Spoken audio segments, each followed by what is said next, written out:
And hello everyone, welcome back to another video. Let me tell you something. I hate when I work double shifts and there's a lot of news going on because one, it's hard for me to watch it at my line of work, and second of all, I can't report this right away, but it seems like the old buddies in the House of Representatives, led by the Democrats, are trying to pass some ugly ass gun bills. First we had 1226, which would basically make AKs and ARs NFA items.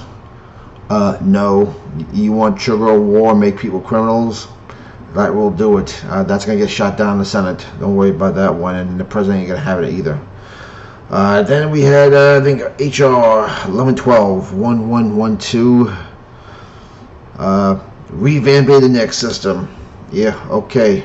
In other words, a clever way just to make it difficult to purchase your firearm. That was passed 228 to 198. And let's see. As I see here, it looks like, let's see, 1, 2, 3.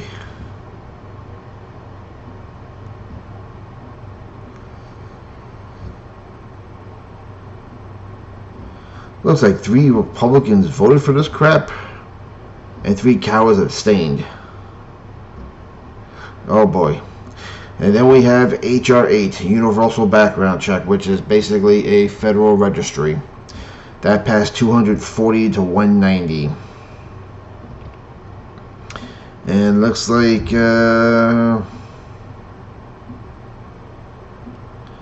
quite a few Republicans voted on this as well.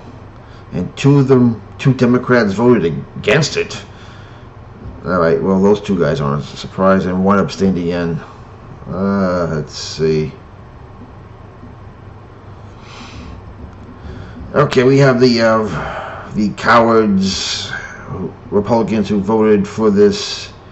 Looks like this HR 1112. Looks like Vern Buchanan of Florida, which is disappointing because he's in the Tampa-St. Pete area. Not exactly a blue area he represents either. It's Mario Diaz, Florida 25, the Fort Myers area. Again, that's a pretty red area. Very disappointing. Brian Fitzpatrick of Pennsylvania.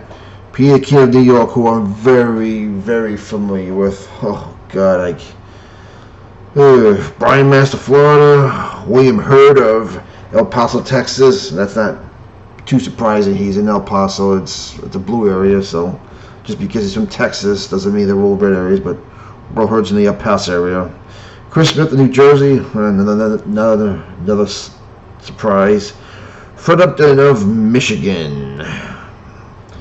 And abstaining is John Katko of New York. I'm familiar with him also. He represents the Syracuse area of New York State. He's further up. Of course, Peter King's out in Long Island, and I tell you, the longer Peter King stays a representative out in Long Island, the more useless he gets to the Republican Party. The demographics have changed. He used to be pretty conservative. Now he's a mushy, middle, useless piece of crap moderate.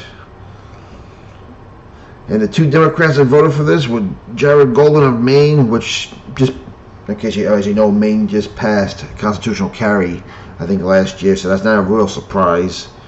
Maine is pretty tight with their firearms. And Colin Peterson of Minnesota. I mean, as liberal as Minnesota is, there's a lot of hunting out there. There's a lot of people who own firearms. That isn't really too surprising.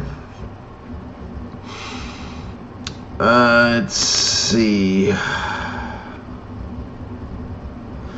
Now on HR 8. Looks like 3 coward Republicans abstained. Dan Muse of Pennsylvania. Again, Job Katko, Syracuse, New York. Abstained. Ralph Abram of Louisiana. And of course the 3 Republicans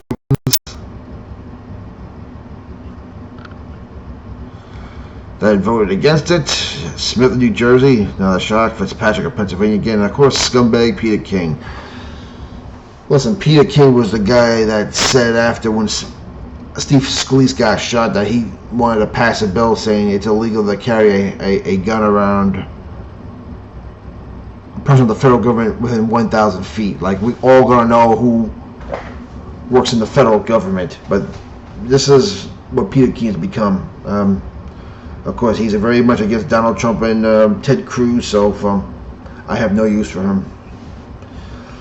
So that's what we have this week coming from the House. I mean, there were a few more ones, but those are the ones that caught my eye the most. The making AKs and ARs NFA items. Hey, good luck with that one. The universal background check on HR 8, and of course HR 1112, revamping the next system.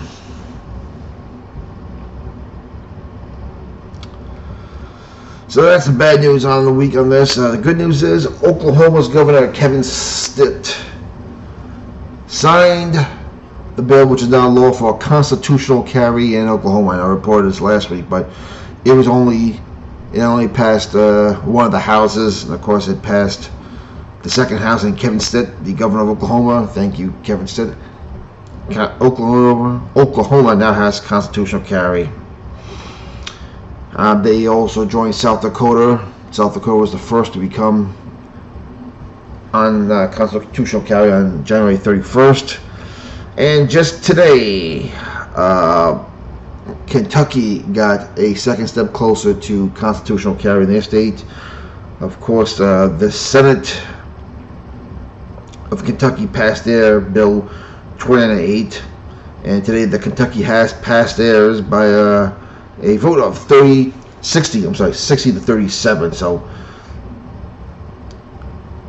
2 Republican majority votes, and Governor Matt Bevin of Kentucky says he's going to sign into law. And of course, Matt Bevin is definitely one of the up-and-comers in the Republican Party. I was pissed off when he lost to McConnell in the primary for Senate, but he became governor, and let me tell you, I like him very much. I'm going to have to consider moving to Kentucky when I retire.